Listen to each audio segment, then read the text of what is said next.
Sharing some kitchen organization tips and ideas that I have used in my mother's home lately, and these can be implemented at any kitchen. Organizing the kitchen cabinets in different ways and using things that we already have, beginning with organizing this wide cabinet, first cleaning the surface and then lining it with the liner. These kind of foam liners are very useful and are available on Amazon. When you keep things on it, they don't make a lot of sound and it also adds some beauty through its prints.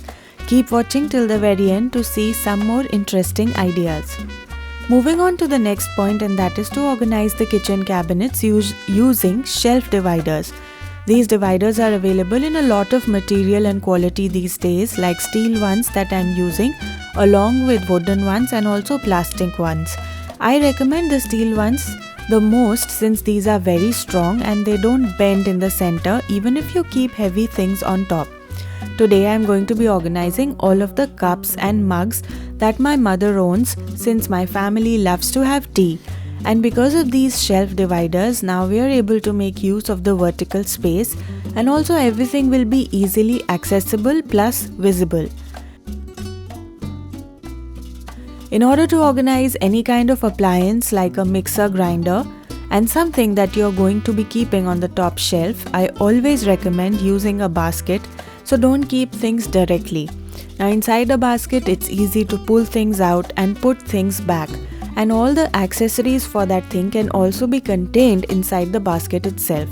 Today I'm using this orange basket since that is what I had at home, but a square shaped stronger basket would be more convenient in my opinion.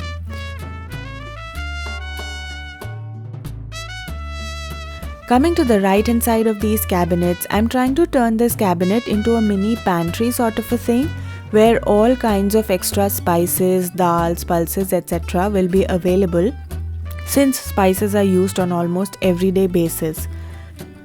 Now in this cabinet, I am making use of these old cardboard boxes to add some height to all the jars that will be placed on the back side. Now if you don't add this height, it's very difficult to see what is kept on the back side, especially for someone who's not very tall.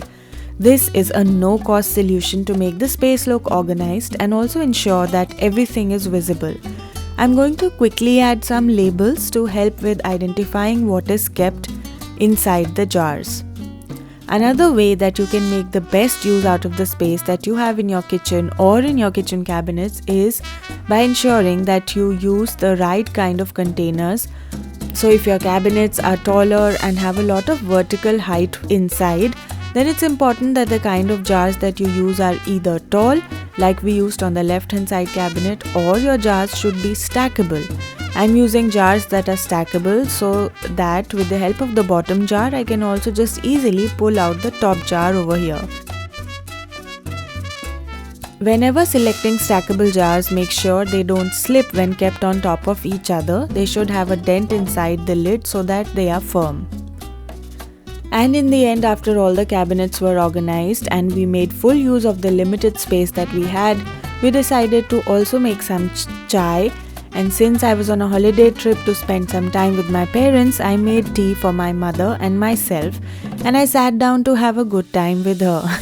I make a lot of such videos on this channel which share tips, tricks and ideas to organize, decorate your home and also do things more effectively. So if you'd like to get more such ideas, please consider subscribing to the channel since that will ensure that you receive all the latest updates of the videos. Thanks for watching and see you all next time.